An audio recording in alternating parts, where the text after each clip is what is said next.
এরে যুবক, তোর পাও দুটো আগে দে, আমি তোর পায়ে হাত ধরে বলতে চাই, আজকে টুপি মাথায় দিয়ে মাথাটা নষ্ট করি না রে যুবক। মাথা গরম হয়ে গেছে, তোর থেকে কম বুঝি না রে বাবা। লম্বা জামা পরলে শরীর গরম হয়ে যায়, কম বুঝি না। দাড়িটা লম্বা করলে যৌবন চলে যায়, কম বুঝি না রে বাবা। ওরে মুসলমান, পর্দা করলে স্বাধীনতা নষ্ট হয়, কম বুঝি না। এরপরও কেন টুপি ফালাই না, দাড়ি ফালাই না, লম্বা জামা ফালাই না? মাদ্রাসায় পড়ে কোরআন পড়েছি, নবীর হাদিস পড়ে দেখেছি, মিথ্যা নাই।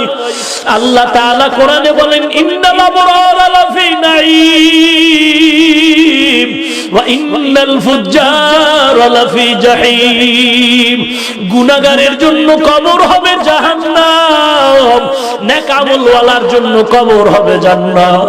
ওই নবীর বয়ান শুনে শুনে চিন্তায় পড়ে গেলাম, এই দুনিয়াটা কিছুই না। আমার থেকে বড় বড় কত দামি মানুষ, হাফিজি হুজুর রহমাতুল্লাহ আলাইহি, শামসুল হক ফরিদপুরি রহমাতুল্লাহ আলাইহি, পিরজি হুজুর রহমাতুল্লাহ আলাইহি, উজানির কারি ইব্রাহিম রহমাতুল্লাহ আলাইহি, শাহজালাল শাহ বরান শাহ মখদুম, বড় বড় বড় বড় আল্লাহওয়ালা। এদের ইতিহাস পড়ে দেখো, তাদের নামাজ আর আমার নামাজ 1000 গুণ ডিফারেন্স।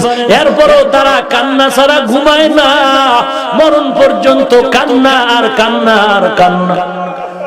আজকে তো ময়দানে কান্না নাই, যে বেশি হাসাইতে পারে সেই বক্তার বড় দাম। ওরে নবীর উম্মতের দল, দুনিয়াটা কিছুই না রে বাবা। এরে যুবক, মনে করছো দুনিয়ার বাহাদুরি চিরস্থায়ী না? না, তোমার মতো যুবক দাড়িওয়ালা নামাজি স্কুল কলেজে পড়ে, অভাব নাই। র্যাব আর্মি পুলিশ চাকরি করে, ব্যবসা করে, অভাব নাই। তুমি কেন পারবা না রে বাবা? দুনিয়াতে তুমি মনে করছো তোমার দল আপন, নেতা আপন, মা বাবা আপন। দুনিয়াতে আসলে মা বাবা আপন এর থেকে কেউ না। কিন্তু দেখবা মাঝে মাঝে ওই মা বাবার স্বার্থে যদি আঘাত লাগে, মা বাবা সন্তান ভুলে যায়। কয়েক বছর আগের ঘটনা, আমাদের বরিশাল পটুয়াখালী বরগুনাতে সিডর হয়েছিল। ওই সময়ের ঘটনা, এক আল্লাহর বান্দা ঘটনার বিবরণ দিয়ে বলে, সন্ধ্যাবেলা দেখতেছি পানি বেড়ে বেড়ে ঘরের মধ্যে ঢুকতেছে, বাতাস আর অন্ধকার রাত। ওই সিডরের পানির সাথে ঢেউ আর কষ্ট। আমরা ঘরে স্বামী আর স্ত্রী দুইজন আর দুইটা সন্তান।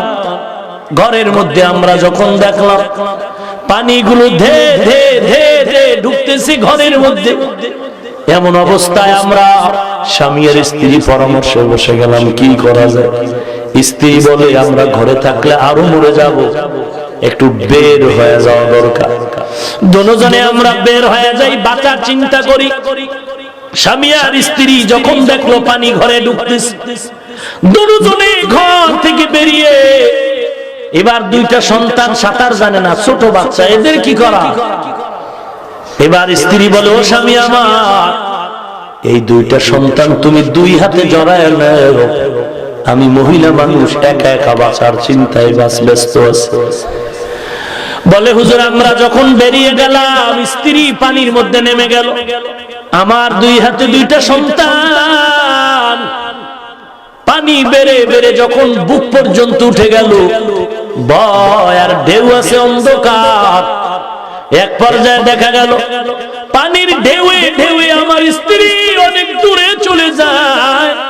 আমি কিছু বলার উপায় নাই, নিজের চিন্তায় ব্যস্ত।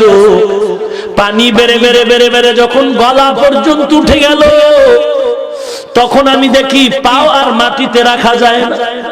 তখন আমি নিরুপায় মনে করলাম, আর বুঝি বাঁচার উপায় নাই। আমি আমার বড় সন্তানকে কানে কানে বললাম, বাবা তুই আমারে ছাড়িয়া দে, তোরে আমি ধরে রাখতে পারবো না।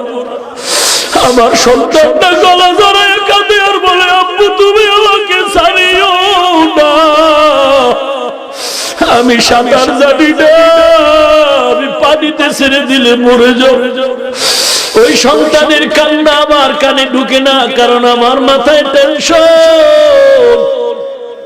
আমি ডান হাতটা বাড়ায় সন্তানের হাতটা ধরে এমন জোরে ধাক্কা দিয়ে ফালায় দিলাম, দেখি বাচ্চাটা পানির মধ্যে হাবুডুবু খায়, আর আব্বু আব্বু বলে ডাকে, আর বলে আমাকে বাঁচাও, আমি সাঁতার জানি না, আমি মরে যাই, ও আব্বু আমারে বাঁচাও। আমি তাকায় তাকায় দেখিও আমার কেবল খেয়াল নাই, আমি বড় পেরেশান। শেষ পর্যন্ত আমার ছোট বাচ্চাটারে নিয়ে টেনশন। দেখি আমার ছোট বাচ্চারেও যদি ধরে রাখি বাঁচার উপায় নেই। এইবার আমার ছোট বাচ্চাকেও বললাম, বাবা তুমিও আমার ছেড়ে যাও। শেষ পর্যন্ত বাচ্চাটা শুনে কান্না শুরু করলো, গলাদারে দুই হাত দিয়ে আঞ্জা করে ধরলো।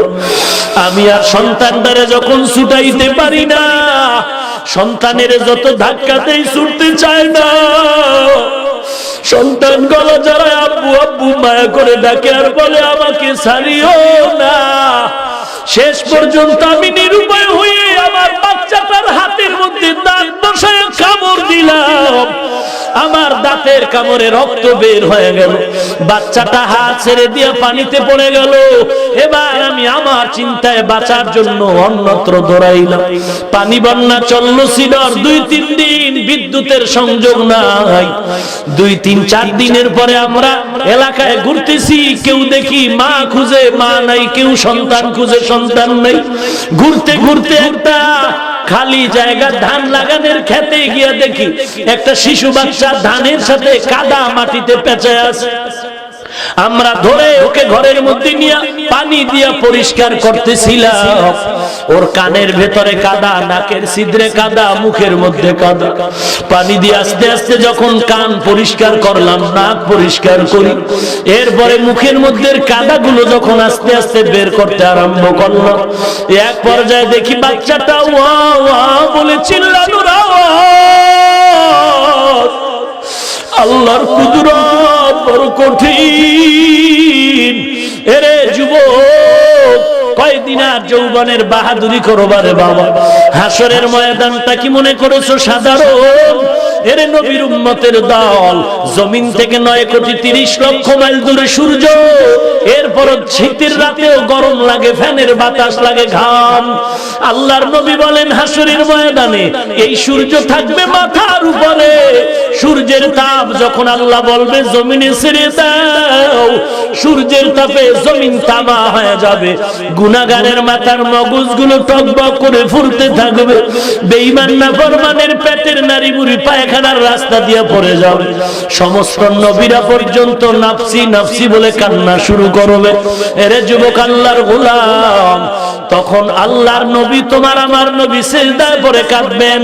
ওদিকে জাহান্নামের আওয়াজ, আল্লাহ আমার গুনাহগার গুলো আমার পেটে দাও, গুনাহগার আমার খোরাক গুলো দাও। আল্লাহ বলবে বিচার শেষ করে নেই, অপেক্ষা কর। জাহান্নাম থামে না। আল্লাহ অর্ডার করবে 70,000 শিকল লাগায়া জাহান্নামের ধরে রাখো। ধরে রাখাও সম্ভব নয়।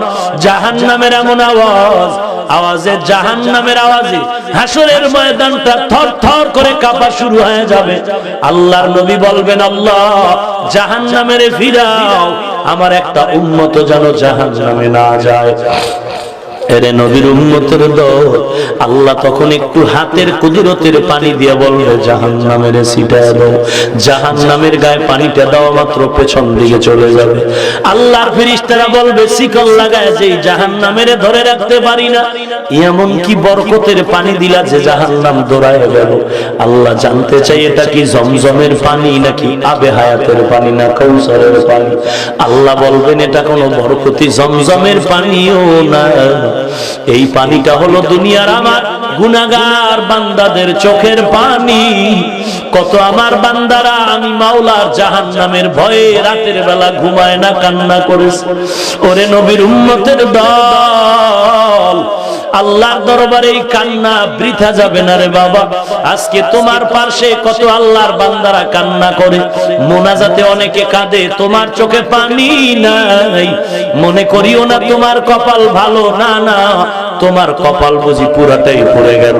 কারণ গুনাহের কারণে তোমার অন্তর পাথর হয়ে গেল, এ কারণে চোখে পানি নাই।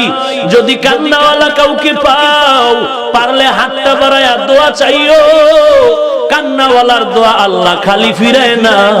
এরে নবীর উম্মতের দলে যুবক ও পর্দার আড়ালের মা ও বৃদ্ধ বাবাজিরা, আমি হাফিজুর রহমান মাদ্রাসায় পড়ে ঠগি নাই রে বাবা, নবীর আদর্শের কারণে সম্মান কমে নাই।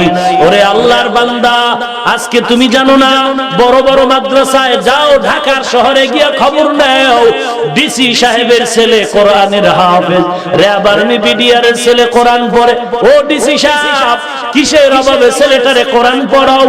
ডিসি বলে আমার কোনো দুনিয়ার অভাব নাই, কিন্তু চিন্তা করে দেখলাম ইন্তেকালের পরে যখন আমাকে ওই বাগানে রেখে সবাই চলে যাবে, কেউ আমার খোঁজ খবর নিবে না, কিন্তু আমার বাবারে আমি কবরে রাখলাম।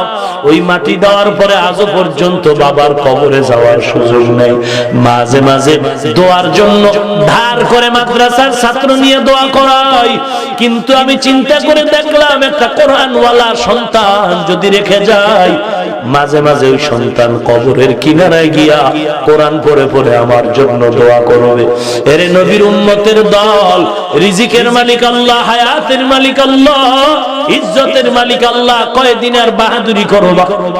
কয়েকদিন আগে টেকনাফ রোহিঙ্গাদের ত্রাণ দিয়া যুবকের একটা কাফেলা গাড়ি রিজার্ভ করে সিলেটের বাড়ি রওনা। নরসিংদী রোডটা পেরিয়ে যেতে না যেতে রাতের বেলা অ্যাক্সিডেন্ট হয়ে গেল, গাড়িও শেষ, যুবকেরাও শেষ। পরের দিন লাশের উপরে লাশ আর কান্নার আওয়াজ। এরে যুবক, চোখ দুটো বন্ধ করে দেখ, খেলার মাঠে কত বন্ধু ছিল, আজ অনেকে নাই। লেখাপড়ার জীবনে কত বন্ধু ছিল, আজ অনেকেই নাই। আল্লাহ কোন দিন জানি ডাক দিয়া নিয়ে যায়। ওরে মুসলমান নবীর উম্মত, এই এলাকার কত মানুষ দুনিয়ার থেকে চলে গেল। এক আল্লাহর বান্দার খবর শুনলাম, জানাজাও পড়লাম গতকালকে না জানি পরশুদিন, ওই রাস্তায় মেইন রোডে অ্যাক্সিডেন্ট হয়ে আল্লাহর বান্দা চলে